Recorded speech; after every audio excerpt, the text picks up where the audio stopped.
कार्यक्रम सरस्वती में आपका स्वागत है दोस्तों। कविता हर इंसान में मौजूद रहती है। हालात और समय के अनुसार कविता की रुचि कम और बढ़ती रहती है, लेकिन आखिर में कविता वरदान बन जाती है। और जब कविता वरदान बन जाती है तो वो कवि काव्य जगत का एक हस्ताक्षर बन जाता है। दोस्तों, आज हम एक ऐसे ही काव्य जगत के सशक्त हस्ताक्षर से आपको मिलवाने जा रहे हैं। रिवाड़ी से पधारे हैं विपिन सुनेजा शायक। विपिन जी, आपका स्वागत है हमारे इस कार्यक्रम में। विपिन जी, सबसे पहले मैं आपसे ये पूछना चाहूंगा, तो आप जो अपने नाम के आखिर में विपिन सुनेजा शायक जो लिखते हैं, इस शायक का क्या मतलब है? शायक उर्दू का शब्द है जी, और इसका मतलब होता है शौकीन। शौकीन, हाँ जी। अब मेरे जो उस्ताद थे जनाब नैरंग सरहदी, वो कुछ शायर थे, उर्दू के अच्छे शायर थे जी। तो उन्होंने मुझे देखा, बचपन से मुझे हर चीज में शौक था। गाने का शौक था, नृत्य में भी शौक था, अभिनय का शौक था, लिखने का शौक था, पेंटिंग भी किया करता था तब जी। तो उन्होंने कहा कि तुम्हें तो हर चीज में शौक है, तो इसलिए उन्होंने मेरा ये उपनाम रख दिया शायक। तो अभी तक चल रहा है वो नाम। बहुत प्यारा नाम है शायक, पहली बार सुना है ऐसा। अच्छा, आप गीतकार भी हैं, गजल भी लिखते हैं, भजन भी लिखते हैं और सुना है संगीतकार भी हैं, लेकिन आपकी मुख्य विधा कौन सी है? इस वक्त तो लिखना और धुन बनाना, ये दो शौक इस वक्त। बाकी तो अब धीरे धीरे, क्योंकि इतना समय नहीं हो पाता कि सभी विधाओं में आदमी पैर फैलाए, तो अब ये दोनों साथ साथ चल रहे हैं। स्वर और शब्द का जो एक संगम है जी, वो साथ चल रहा है। तो मैं मुख्य रूप से गजलें गाता भी हूँ और लिखता भी हूँ। गजलें गाते भी हैं, लिखते भी हैं, लेकिन कहते हैं कि एक कवि को कविता लिखने के लिए या एक गजलकार को अपनी गजल लिखने के लिए कुछ खास मूड बनाना पड़ता है। कोई हसीन वादियों में चला जाता है, कोई समुद्र के किनारे बैठकर कविता लिखने का मूड बनाता है। तो आप भी कुछ ऐसा ही मूड बनाकर कविता लिखते हैं या गजल लिखते हैं? देखिए, मूड बनाने से तो बनता नहीं है, वो तो कभी भी कोई चीज मन को महसूस हो जाती है तो उसी वक्त कुछ न कुछ सूझता है, चाहे वो धुन बने चाहे वो कविता बने जी। और मेरा विचार है कि ये जो सृजन है ये चुभन से पैदा होता है। चुभन से? जब चुभन होती है तो कुछ सृजन होता है, चाहे वो शब्दों का हो चाहे वो सुरों का हो। नहीं, चुभन से ही क्यों ये सृजन पैदा हो, ये कविता लिखी जाती है या शायरी लिखी जाती है? कुछ और भी समाज के बीच में रहकर आदमी हंसी खुशी को देखकर भी कुछ लिख सकता है। हाँ, तो जब वो हम महसूस करेंगे। अच्छा, महसूस करने की बात है। आदमी अब समाज में जो कुछ हो रहा है देखता तो हर कोई है, लेकिन जब उसे महसूस होगा तभी वो कुछ लिखने का मूड बना पाएगा। मैं आप कहें तो मैं अपनी दो चार पंक्तियां आपको सुनाऊं। इरशाद। मैंने एक जगह लिखा था, भीगे कागज पर लिखता हूं। भीगे कागज पर लिखता हूं। भीगे कागज पर लिखता हूं, पीड़ा को गाकर लिखता हूं। वाह। पीड़ा को गाकर लिखता हूं, एकाकीपन की ज्वाला में। अब आप पूछेंगे मैं किस वक्त लिखता हूं जी, तो एकाकीपन की ज्वाला में रातें पिघला कर लिखता हूं। क्या बात। रातें पिघला कर लिखता हूं और मन उचाट सा हो जाता है जी। मन उचाट सा हो जाता है, ऐसे में अक्सर लिखता हूं। बहुत खूब विपिन जी।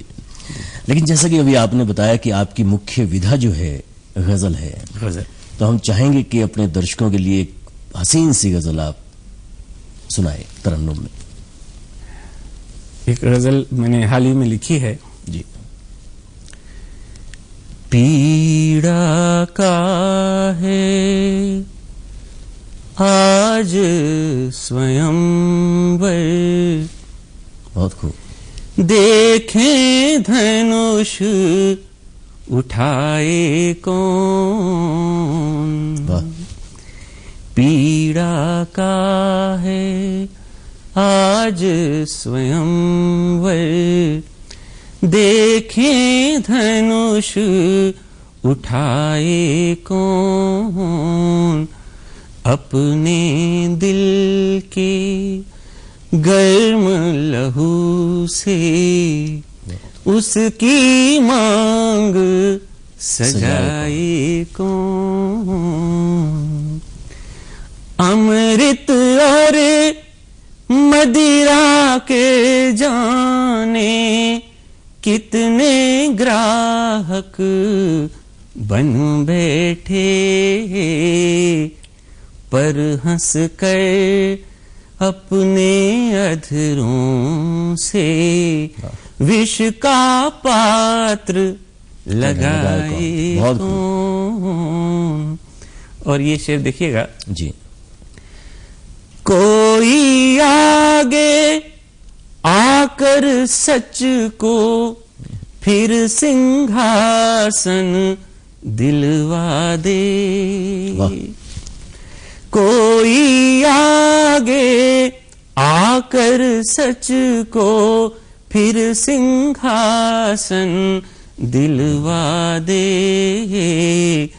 हैं तैयार समर्थन को सब, लेकिन आगे आए कौन। एक शेर और है इसका। हाँ, इरशाद। माना मेरे घर की ईंटें पत्थर सब कुछ हल्के हैं, पर मेरा वो खून पसीना उसका मोल चुकाए कौन। बहुत खूब विपिन जी, क्या बात कही है। आप जो गजल लिखते हैं, गजल एक उर्दू की विधा है, हिंदी गजल का भी आजकल प्रयोग चल रहा है। जी हाँ। आप हिंदी गजल में क्या प्रयोग कर रहे हैं? मैंने शुरू में तो उर्दू गजलें लिखी थी, अब मैं हिंदी में ही लिख रहा हूं। और एक बात जिसकी मैं कोशिश में हूं जी, कि हिंदी गजल भी उतनी ही लोकप्रिय बने जितनी उर्दू गजल है जी। और खास तौर पर दो बातें जो मुझे हिंदी गजल में जिनका अभाव लगता है और उसी वजह से हिंदी गजल उतनी लोकप्रिय नहीं हो पाई। एक तो लयात्मकता, अच्छा, जो रिदम उर्दू गजल में है वो अभी हिंदी गजल में नहीं, हाँ, मुझे महसूस नहीं होती। और दूसरी बात कोमलता, अच्छा उर्दू गजल में बड़ी कोमलता, नजाकत है जी। जबकि हिंदी गजल में ज्यादातर जो लोग लिख रहे हैं वो बड़े कठोर से शब्द डाल देते हैं, तो वो कुछ और बन जाती है। उसको आप तेवरी कह सकते हो, नज्म कह सकते हो, कविता कह सकते हो, लेकिन वो गजल नहीं लगती। तो इसलिए ये दोनों तत्व जब तक हिंदी गजल में नहीं आएंगे, आप ये देखिए कि उर्दू गजल को सभी बड़े बड़े गायक गाना पसंद करते हैं जी। हिंदी गजल को बड़े गायक नहीं गाते। क्यों नहीं गाते? शायद इसलिए कि उनमें ये दो तत्व मौजूद नहीं है। और मेरी कोशिश ये है कि ये दोनों चीजें आनी चाहिए हिंदी गजल में। दूसरी कि हिंदी गजल तभी हिंदी गजल होगी जब उसमें हिंदी की शब्दावली का प्रयोग होगा। अब ये नहीं कि दो चार हिंदी के शब्द आ गए और बाकी उर्दू चल रहा है, तो फिर तो वो उर्दू गजल है ही। तो आजकल एक नई गजल का भी रिवाज पैदा हो चुका है, जैसे शायर बशीर बद्र साहब कहते हैं, वो अपने आप को नई गजल का शायर कहते हैं। हाँ जी हाँ। तो आप क्या समझते हैं कि ये नई गजल क्या चीज हो सकती है? हिंदी में कोई भी गजल हो, उर्दू की हो, हिंदी की हो, उसमें नए प्रयोग तो होने ही चाहिए और होते भी रहते हैं। अब जैसे बशीर बद्र जी का आपने जिक्र किया, तो अब कई बार आपने देखा होगा कि वो अंग्रेजी के शब्द भी इस्तेमाल कर देते हैं, तो अच्छा लगता है। लेकिन तो, ये जो प्रयोग आप कर रहे हैं हिंदी गजलों में या नई गजल में, ये क्या उस मुकाम तक पहुंच पाएंगी जिस मुकाम तक उर्दू गजल पहुंची हुई है? नहीं, जो उसकी जो पारंपरिक जो उसके तत्व हैं जी, वो तो नष्ट नहीं हो रहे। अगर वो नष्ट नहीं हो रहे और उसमें अगर थोड़ी आगे रवानी आ जाती है, तभी वो चीज आगे बढ़ पाएगी। चलिए हम गजलों की यहाँ बात करते हैं। आपका एक गजल संग्रह निकला है और आपने उसका नाम रखा है मालकौस, ऐसा क्यों? मालकौस एक राग का नाम है जी। और चूंकि मुझे संगीत से प्यार है और मालकौस एक गंभीर राग होता है जी। तो जो मेरा पहला संग्रह गजलों का संग्रह निकला था तो मुझे ऐसा लगा कि उनका स्वभाव, गजलों का स्वभाव मालकौस राग से काफी कुछ मिलता जुलता है, तो इसलिए उसका नाम मालकौस रखा। अच्छा, अभी तक आपके कौन कौन से काव्य संग्रह प्रकाशित हो चुके हैं या आगे होने जा रहे हैं? नहीं, अभी अभी मेरा एक काव्य संग्रह प्रकाशित, और दूसरा संग्रह है ये। अच्छा। प्रकाशित हुआ है पीड़ा का स्वयंवर। पीड़ा का स्वयंवर। जी। बहुत खूब। अच्छा, आपको फिल्म में भी लिखने का मौका मिला है? हाँ, एक फिल्म में मैंने गीत लिखे थे। तो ये चांस कैसे मिला आपको? दरअसल एक चीज और है, मुझे नाटकों के लिए गीत लिखने का काफी मौका मिला। अच्छा। जैसे कोई भी नाटक है उसमें 2-4 गीत लिख दिए सिचुएशन पे, जैसे फिल्म में होता है जी। तो उससे क्या है कि फिल्म में, नाटक में संगीतात्मकता आ जाती है। अच्छा। तो ऐसे मैंने कई नाटकों के लिए जब गीत लिखे, ऐसा ही एक नाटक हम दिल्ली श्री राम सेंटर में लेकर गए थे तो उसमें मेरे ही गीत थे सिचुएशन के हिसाब से। और वहां श्री राम सेंटर में एक फिल्म डायरेक्टर अरुण जेटली उनका नाम है। अच्छा। वो आए हुए थे तो उन्होंने देखा, मुझे बुलाया और उन्होंने कहा ये तो सब सिचुएशन के मुताबिक नाटक में आपने गीत लिखे हैं, तो मेरी फिल्म में आपको गीत लिखने हैं और संगीत भी आपको देना है। तो दूसरी लड़की नाम की वो फिल्म थी। अच्छा। उसके लिए मैंने गीत लिखे थे। बहुत खूब। ये तो बहुत। वो आगे भी फिल्मों में कहीं लिख रहे हैं या नहीं? वो तो संयोग की बात थी, देखिए आगे क्या होता है। अच्छा, आपकी एल्बम्स भी मार्केट में बहुत आई हुई हैं। जी हाँ, किस किस्म की एल्बम्स हैं वो? सभी तरह की एल्बम्स हैं। अभी एक गजलों की एल्बम आई थी मेरी। अच्छा। और एक बाल गीतों की कैसेट निकाली थी। बाल गीत। हाँ जी। और भजनों की भी कैसेट आई है मेरी। तो फिर हम चाहेंगे कि इस अपनी एल्बम में से कोई एक प्यारी सी रचना हमारे दर्शकों को जरूर सुनाइएगा। मेरी एक एल्बम है राम रसिका। राम रसिका। जी हाँ, उसमें से मैं एक गीत आपको, हाँ, बिल्कुल, उसकी कुछ पंक्तियां सुना देता जी। हूँ। जग है एक अशोक वाटिका, मैं हूँ अपहृत सीता। क्या बात। जग है एक अशोक वाटिका, रावण के इस कारागृह में हैं असुरों के पहरे। सोने की इन जंजीरों ने घाव दिए हैं गहरे। बोलो ऐसे रह पाएगी कब तक जीवित सीता। जग है एक अशोक वाटिका। वैसे तो गीत काफी लंबा है जी। उसका अंतिम छंद मैं आपको सुना देता हूं। संभव है अब राम से अपना मेल न होने पाए। ये आज का इंसान बोल रहा है जी। संभव है अब राम से अपना मेल न होने पाए। कलयुग की इस रामायण का अंत यहीं हो जाए। राम राम रटते मर जाए, राम राम रटते मर जाए। आज निराश्रित सीता। जग है एक अशोक वाटिका। अशोक वाटिका। बहुत खूब, बहुत प्यारी रचना आपने सुनाई है धन्यवाद। दर्शकों को।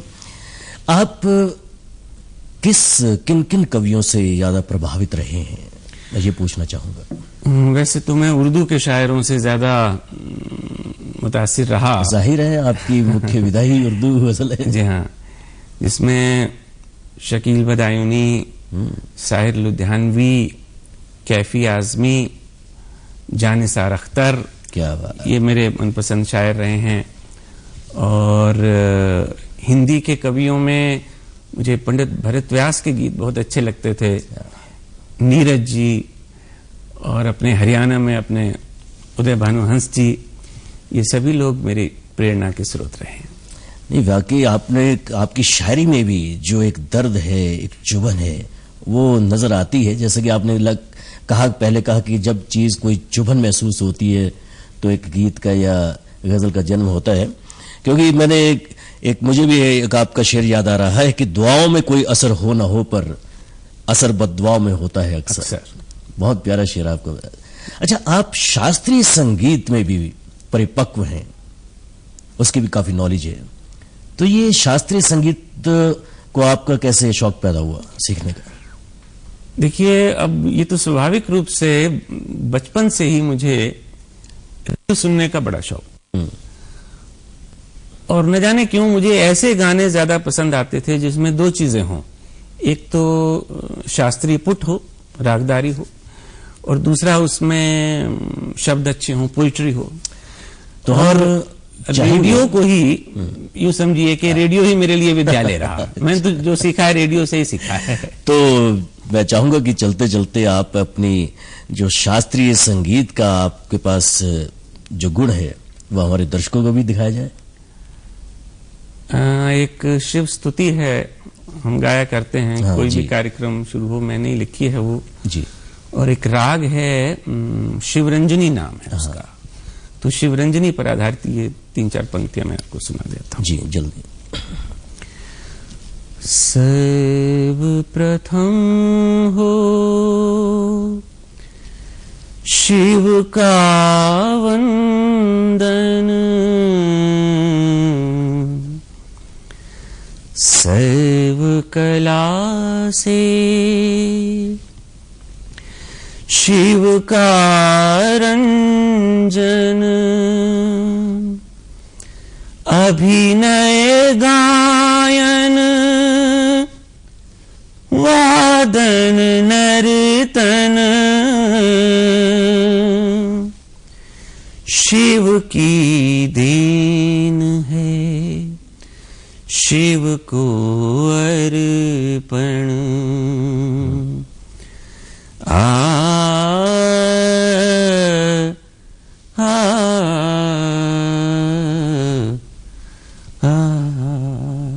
बहुत विपिन जी, आज वाकई आपकी रचनाओं को सुनकर काफी अच्छा लगा और हमारे दर्शकों को तो बहुत ही प्यारा लगा। चलते चलते मैं अपने दर्शकों से इतना ही कहना चाहूंगा कि एक 4 लाइनें मुझे भी याद आ रही हैं कि मैं अगर गाऊं तो बुलबुल भी फिदा हो जाए, मैं अगर गाऊं तो बुलबुल भी फिदा हो जाए, मेरे हंसने से तो फूलों को नशा हो जाए। वाकई आपकी जो मुस्कुराहट में नशा है और आपकी जो शायरी में नशा है वो किसी और नशे से कम नहीं। आपने यहाँ पधार कर बहुत अच्छा किया और हम आपका एक बार फिर शुक्रिया अदा करते हैं कि आपने दर्शकों को हमारी बहुत प्यारी रचनाएं सुनाई। दोस्तों, विदा लेने का वक्त आ चुका है और चलते चलते मैं इतना ही कहना चाहूंगा कि मैं हर हाल में मुस्कुराता रहूंगा, तुम्हारी मोहब्बत अगर साथ होगी। आपकी मोहब्बत और आपके प्यार के साथ फिर मिलेंगे किसी और प्रोग्राम में। धन्यवाद, नमस्कार।